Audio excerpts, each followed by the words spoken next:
Hello, everybody, and welcome to the Great America Show. It's great to have you with us today. Thank you so much for joining us.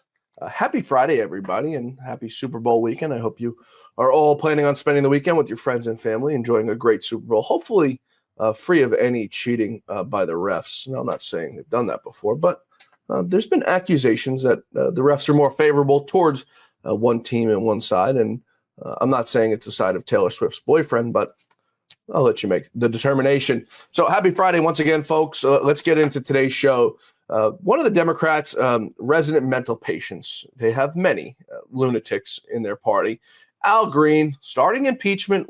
I've lost count what impeachment. We'll call it impeachment number 1 of 47. Take a listen to Al Green on the House floor. Why Donald Trump will be impeached once again, so he says. I rise to announce that the movement to impeach the president has begun. I rise to announce that I will bring articles of impeachment against the president for dastardly deeds proposed and dastardly deeds done. I also rise to say that the impeachment movement is going to be a grass-up movement, not a top-down. The people have got to move forward. The people have to demand it. And when the people demand it, it will be done. I did it before. I laid the foundation for impeachment, and it was done. Nobody knows more about it than I. And I know that it's time for us to lay the foundation again. On some issues, it is better to stand alone than not stand at all. On this issue, I stand alone, but I stand for justice. I yield back the balance of my time. The gentleman yields. I guess these folks haven't really learned their lesson. When you go after Donald Trump, it only makes him stronger. Dastardly deeds? I thought impeachment was high crimes and misdemeanors. I guess Al Green, not much of a constitutionalist. I'm not even sure he knows what dastardly deeds means because it makes absolutely no sense in the context of impeaching a president of the United States. But we'll let him have his 2 minutes of fame. As he said, he does stand alone. Hopefully the normalcy wing of the Democratic Party sits aside and lets this man self-destruct. Another Marxist Dem was absolutely losing it. Governor Gavin Newsom of the great state of California. It could be great again if they get rid of this fool and the rest of the people who are tearing down that great state. Gavin Newsom has some words for the California fire victims who want to rebuild. He says you simply can't rebuild the same. You have to rebuild with climate reality in mind. Take a listen. You previously mentioned the timeline for rebuilding would be 6 to 9 months.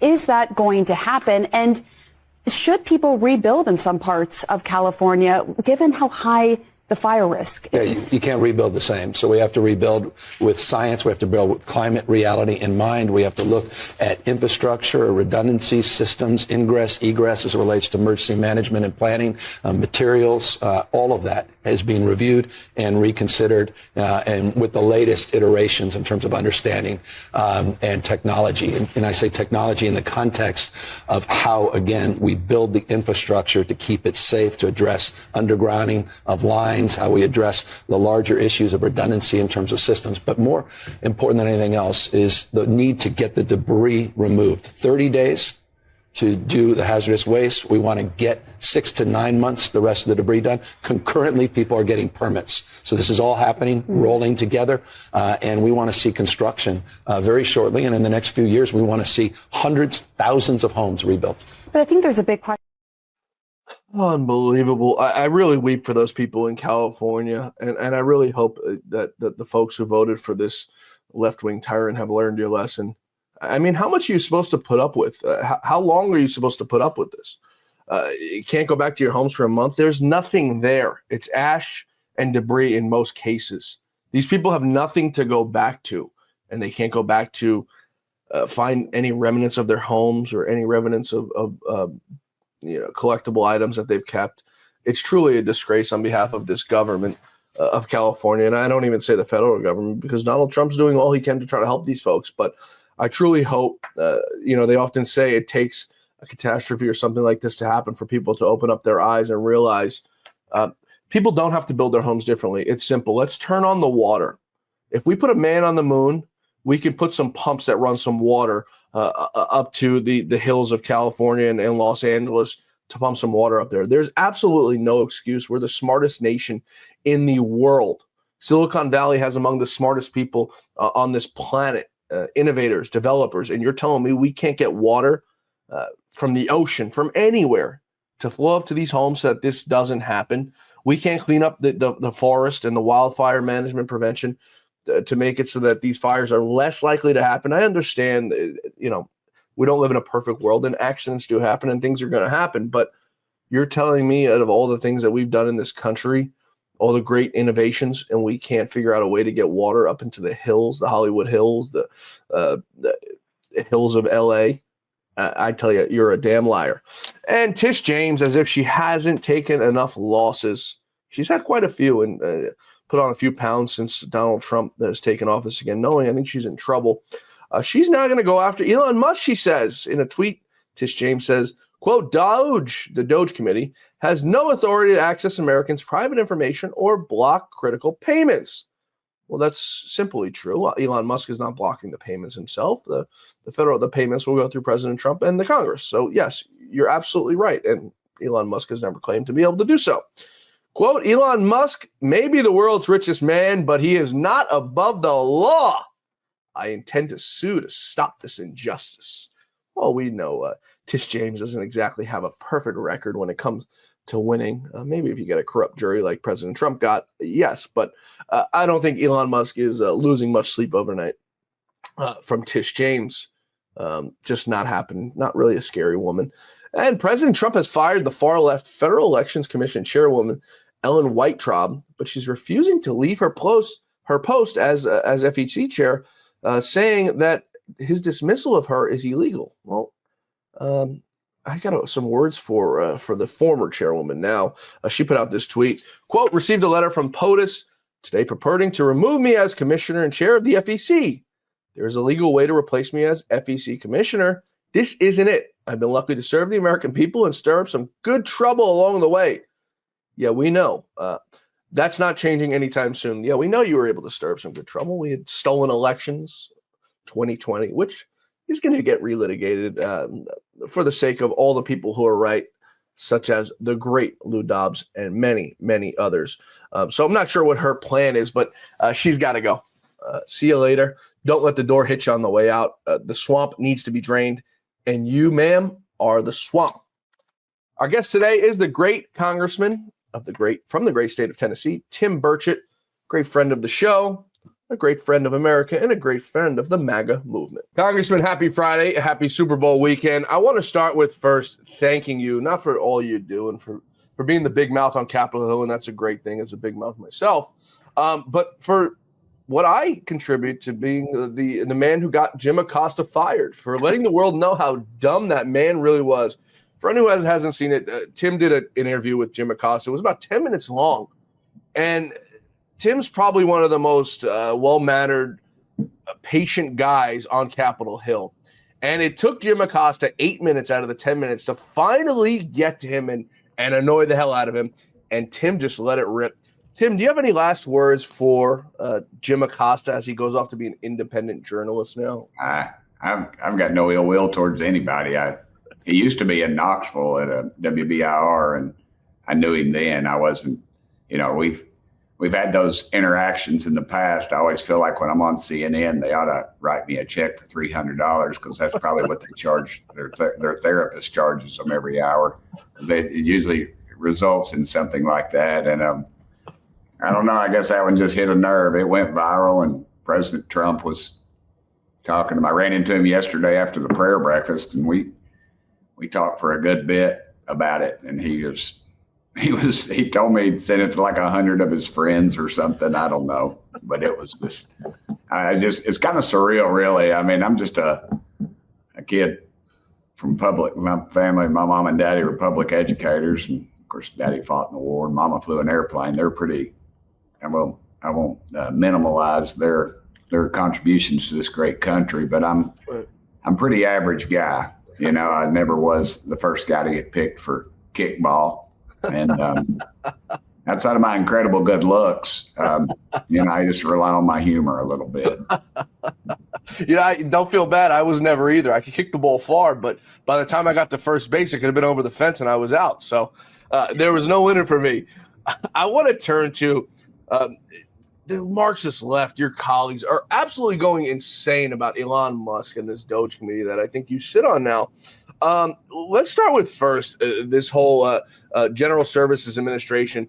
President Trump ordered them to cancel every single media contract. And this came now after we find out that Politico was funded $8 million by USAID. Let's start with President Trump calling on the GSA to cancel these media contracts. Yeah, it's to me, it's why are we giving taxpayer money to a media source? If we'd have given it to, that's why we need to start cutting NPR and the rest of those groups. If we were to give that money to, say, a Fox News or a Newsmax or any of the OAN or any of them, my gosh, people would come unglued. And anyway, I just don't see, I don't see our tax dollar. And the poor people up there in upper East Tennessee and North Carolina are still living in tents after Hurricane Helene. This is pathetic. Yeah. And the Biden administration pushed through a bill to give them $100 million FEMA. I didn't do it because I knew they'd just steal it and waste it. And those people still haven't seen anything. You got these wonderful Amish folks up there building houses for them, and then FEMA stepped in and said, "Oh, you can't do that." Right. But Trump stepped in and he, they told me they said, Trump's up there. A buddy of mine is kind of an independent news guy up there. And he said, Trump's here. And he said, Army Corps of Engineers cleaning roads and cleaning ditches. And I was like, amen, brother. Good for them. It's like just an outrage to me. Why the American people, why these Marxist leftists are so against it. Yeah, I'm reading something the other day, going through some of the things. Second group of migrant criminals, including one Tren de Agua killer, sent to Guantanamo Bay. How could any honest, hardworking American be against this? Former UPenn athletes sue school, Ivy League, to vacate transgender swimmer Leah Thomas collegiate records. Another thing we could all agree on, how could any honest, hardworking American be against this? It's things like this that just doesn't make any sense to me. And it seems Elon Musk has struck every single possible nerve inside the Democrats. USA. Well, let me correct you on something. It's not all Democrats. These my old union buddies that, they'll drink a little beer and cuss a little bit, and they'll be out shooting rabbits with you on the weekends. They're begrudgingly, their wives drag them to church, a lot of them. And, but they don't buy into this garbage. And they're leaving that portion of the Democrat Party, out. And I believe it's a great opportunity for Republicans to bring them into our tent, because that really should be our backbone, is working folks, because we believe in America and we believe in the American way. And all they're doing is circling the wagons around a smaller and smaller group of Marxists. And that's their base. And I hear people say, oh, we need to primary, or, we need to beat AOC and all these others. And I say, have y'all ever been to their freaking districts? Leave them alone. Let's concentrate on winning our races, and let's grow our majority. We're not going to beat them. We're going to replace them with another Marxist that's more polished. Right. That's not going to happen. So anyway. Yeah, there's some seats that are definitely safe. I think you're probably in a safe Republican seat. There's, hundreds of safe Republicans, hundreds of safe Democrat seats. It's just the way that it lies, especially when you get outside the beltways of New York City and Newark, New Jersey, and L.A. and San Francisco. That whole sort of inner America is, for the most part, pretty damn Republican, with the few inner cities, obviously Detroit and Chicago among two of the darkest blues districts inside middle America. But I think we're certainly chipping away at it. Scott Pressler has done a hell of a job in Pennsylvania.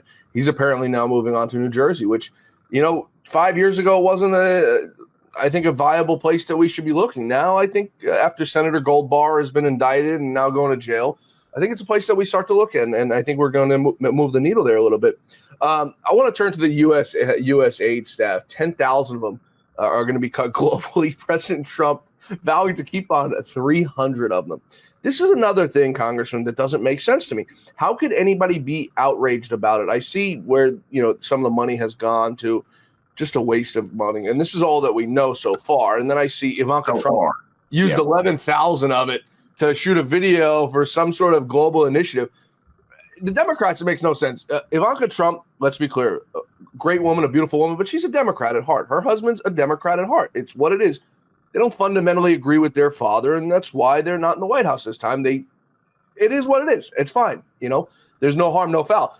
But the Democrats are going after her for using it on some sort of global food initiative, $11,000, but they're not looking at how much money was given to Hillary Clinton, the Clinton Foundation. Your thoughts?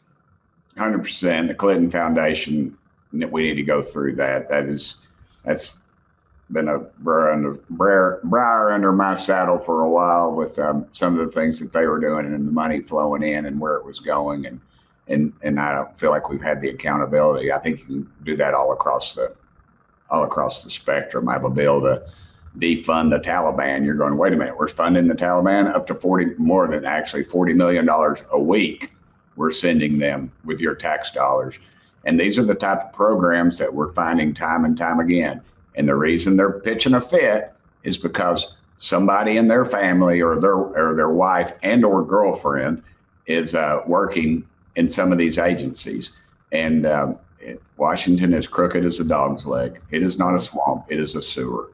And it needs to be cleaned up. And Donald Trump is doing that. And Elon, they're pitching a fit about Elon, the billionaire. They never mentioned Soros, whose involvement in DAs across the country letting these dirt bags out and campaigns and his son now, don't say anything about him. That's, then you're anti-Semitic. And I'm saying, right. I don't know his religious beliefs. That didn't even enter into it. That dog don't hunt anymore.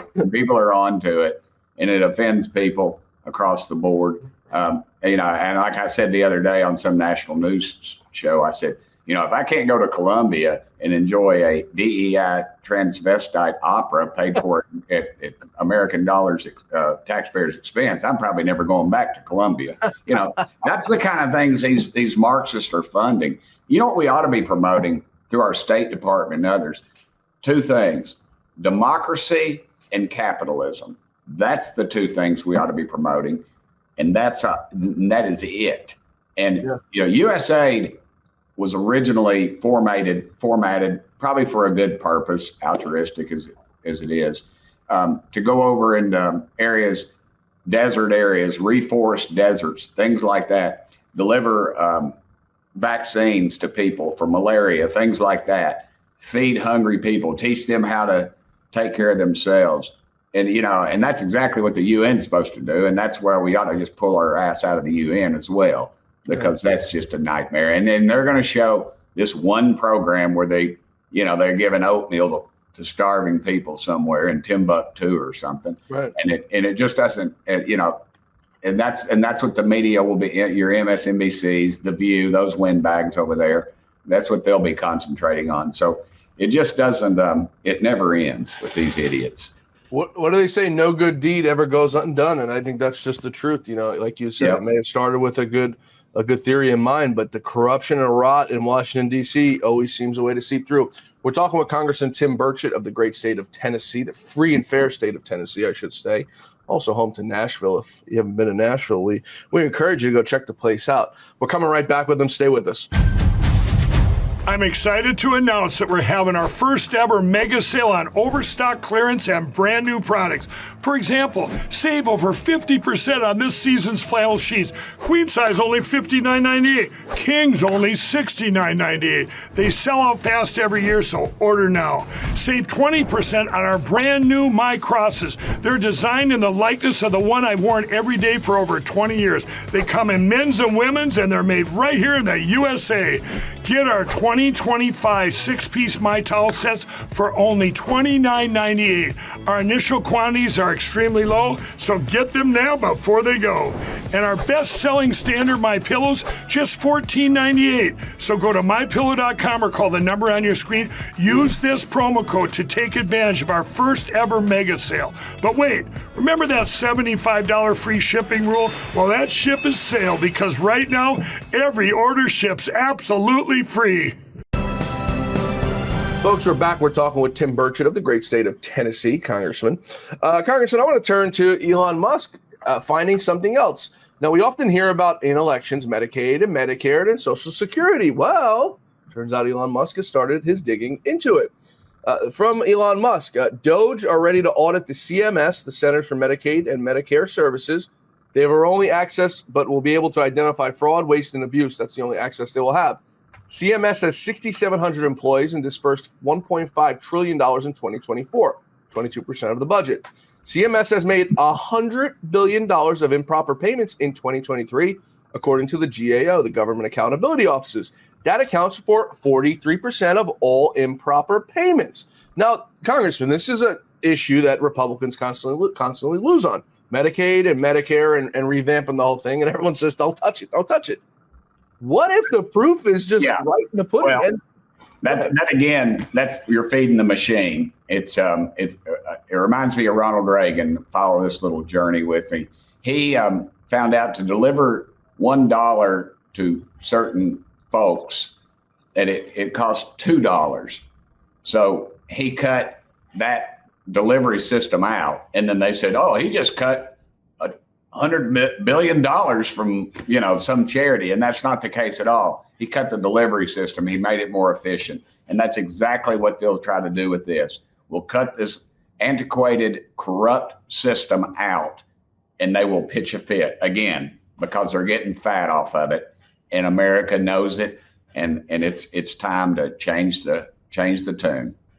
Yeah, you know what? I think the smartest thing he's done is this federal, aside from the Gaza, taking over Gaza, which I think is probably the smartest thing he's ever done or ever said. But this is perhaps the second smartest thing he's done, and that's the government buyout of these contracts. Now, I have a buddy who works in DHS, and I got this text message from him last night.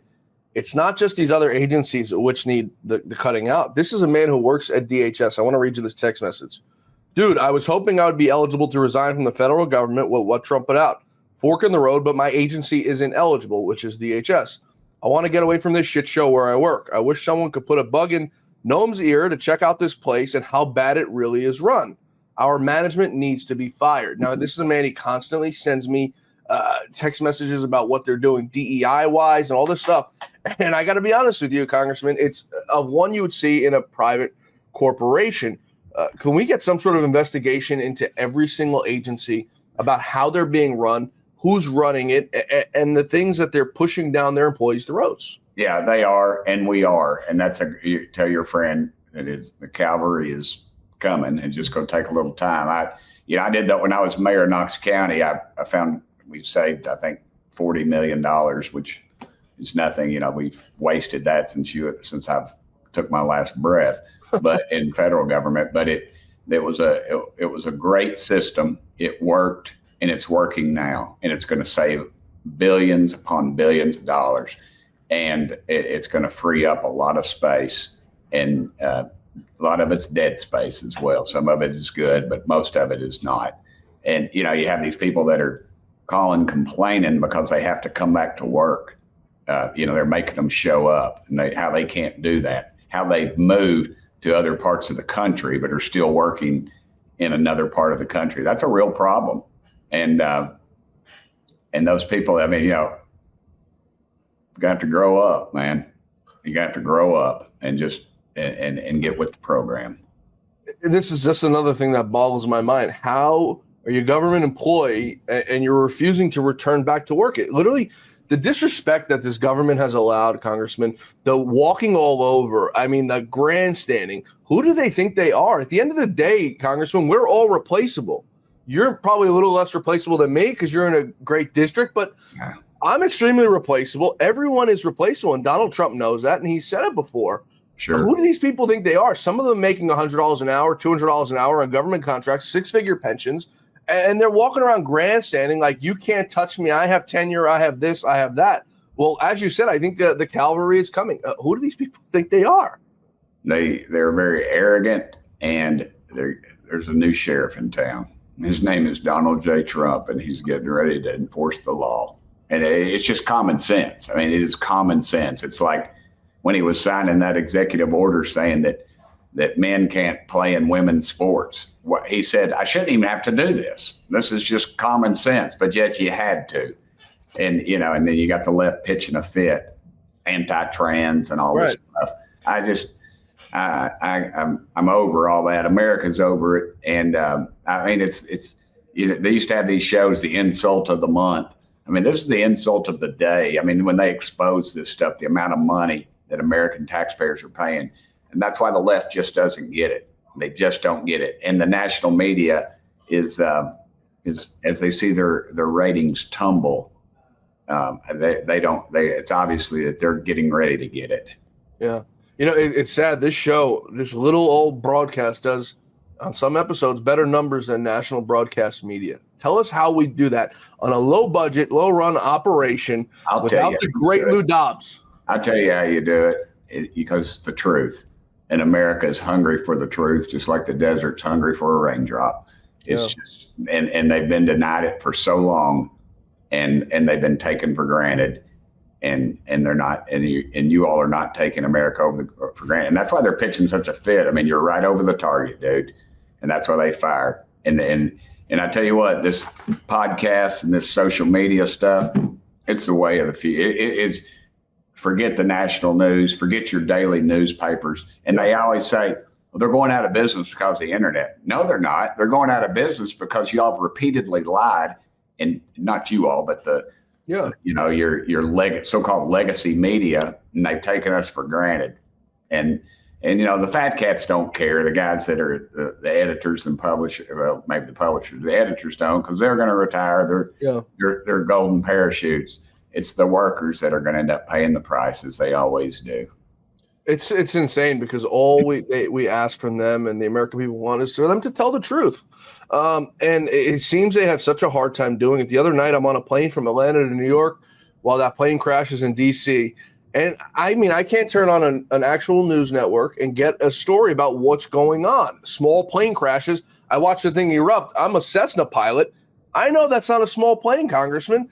The next day, one crashed in Philadelphia. Small plane. I watched this thing come out of the sky like a rocket. I know that's not a small plane. I mean, it took 4 days for them to come out and tell us who the pilot was of that Black Hawk. What happened to the Americans' right to know? There were 64 other people who died on that American Airlines plane who had nothing to do with it. They were just sitting in their seat. The 2 pilots flying that thing. As a pilot myself, I can't fathom it, because that's like the scariest thing you could possibly think of, is a midair collision. There's nothing you can do about it. But yet the government took how many days to come out and tell us they wanted to preserve the right of the family. Now we find out her whole social media profile was scrubbed. There's no 27-year-old or 30-year-old person in this country, I'm sorry, that doesn't have a social media presence. It just doesn't happen. How are we back in this place in America? Because we've allowed it. We've allowed it. And it's on us to change it. And one election's not going to do it. I can guarantee you the left's chomping at the bit right now, developing a plan, and we better get off this victory lap, or they're going to kick our ass in the midterms. Well, with David Hogg as the second in line at the DNC, I don't think the Republicans really have much to worry about. I think you guys are in a really good place. I want to take one more quick break here, and next segment, a quick segment on the economy, the Trump economy, and the tariffs. We're coming right back with Tim Burchett, folks. Stay with us. I'm excited to announce that we're having our first ever mega sale on overstock clearance and brand new products. For example, save over 50% on this season's flannel sheets. Queen size only $59.98. Kings only $69.98. They sell out fast every year, so order now. Save 20% on our brand new My Crosses. They're designed in the likeness of the one I've worn every day for over 20 years. They come in men's and women's, and they're made right here in the USA. Get our 2025 6-piece My Towel sets for only $29.98. Our initial quantities are extremely low, so get them now before they go. And our best-selling standard MyPillows, just $14.98. So go to MyPillow.com or call the number on your screen. Use this promo code to take advantage of our first ever mega sale. But wait, remember that $75 free shipping rule? Well, that ship is sailed because right now, every order ships absolutely free. Folks, we're back. We're talking with Congressman Tim Burchett of the great state of Tennessee. Congressman, the Trump economy, it seems to be is in full effect. I want to start with U.S. employment rate fell to 4%. The economy added 143,000 jobs in January. Now, some will argue and say, well, he didn't take office till the end of January, but he won the election in November. So Americans knew what were coming. What do you expect? I'm trying to buy some stocks. I don't have access to Nancy Pelosi's records. What can you expect to see going forward with this economy and the rebound? I think it's going to happen pretty fast. I think you're going to see technology, of course, is going to be booming because we're going to try to consolidate a lot of manpower. You don't need a guy out there making widgets when you've got computer technology that can do it. I think we could see some real savings at the Pentagon, but they don't want it. You're going to have flightless, manless flights, things like that. There's still room for people out there in flight, but I think you're going to see it in combat situations where drone technology is going to far surpass a man's ability or a woman's ability to fly an aircraft, and it puts less Americans in harm's way. I can't stress that end enough, but and they'll be kicking and screaming, of course, and I hope and Trump's the only one who could take on the industrial war complex, or as I like to call them, the war pimps. They've not passed the last 8 audits. They haven't even completed the last 8 audits. Yep. They cannot account for over $500 billion, and that's a battleship. It's a aircraft carrier that they can't account for. And we got a Department of Education. Shut it down, send that money, block grants to the states. More money is not the answer. If that were the case, the kids in Washington, D.C. would all be Phi Beta Kappas, the most expensive school system in the country per student, and some of the worst results. So we've got, I think that the results are out there, and we just need to express them better to the public. Why would anyone be against abolishing, I almost said the IRS. I'm all in favor of that, as I just got a tax bill sitting here on my desk. Why would anyone be against abolishing the Department of Education? It seems so simple to me, Congressman. Well, if you live in like 48 states, you probably get a decent education. If you live in 2 states, New York and California, you get a crappy education. Your classrooms are filled with illegals who don't speak English. The teacher has to spend all their time catering to these illegals who don't speak English, once again. It seems like so mindless to me. It's the Roe v. Wade of education. Yeah, what it is that they when Jimmy Carter created it, he really didn't create it. It was created, I believe, in the 1800s, and he made it a cabinet level position, and we've dumped trillions of dollars into it since then. At that time, when Carter took over, we were number 1 in the world, and now we're, I think, 22nd to 28, depends on who you're talking to. And so, again, money's not the answer. Send it to the locals, let them decide. I much more trust those parents who the FBI label as domestic terrorists and your local school boards and your local state legislators than I do a Washington bureaucrat. It's definitely not one size fits all, and you're seeing that all across the country. When I was mayor, we had one school, I think there was like maybe 300 kids in it, and we had close to 20 different languages that were taught there. So it's a real problem. It's a real drain on the system. So more local control, more parents' choice type issues, I think will clean a lot of that up. And one last thing, the labor unions ought to be for that because we'll pay the teachers more, but they're not going to be because they're not for paying the teachers more. They're for paying their fat cat leaders $300,000-$400,000 a year and these cushy jobs, and they can get up there and rant and rave like a bunch of idiots at a war rally. Yeah. You're absolutely right. Folks, if you're joining us, you just heard the bell called for votes. The congressman's got to go run to make some votes and spend some more money for Ukraine. Well, not him, but the rest of his colleagues. Real quickly, before we wrap up here, I just want to get your thoughts on these deportations. How far can we get them to go? We find out yesterday Tom Homan says We've having people impeding his investigations, tipping off these gangsters. Yeah. These aren't your kitchen staff and cooks and people working here in America to send money back home. These are gangsters and thugs who are going to kill your family, and make no mistake about it. We're tipping them off. What can we do about it? Can we make it a federal offense? This can't happen. Well, all we got to do is enforce the laws. I saw where a Soros-owned radio station was giving out ICE locations and things like that, and that's what we're up against. And what you'll see is these illegals that are violent, they're going to move more and more to big cities like yours, and less away from rural America. So you're going to, what y'all voted for is what you're fixing to get, and that's a bad deal. Yep, you're absolutely right. Congressman Tim Burchett of the great state of Tennessee, thanks so much for joining us today. Keep kicking ass, brother. Thank you. Thanks, everybody, for being with us today. Please be sure to join us back here tomorrow for the Great America Show, where our quest for truth, justice, and the American way continues. See you back here tomorrow, same time, same place. Until then, may God bless you, may God bless America, and may God bless the great Lou Dobbs. See you back here tomorrow.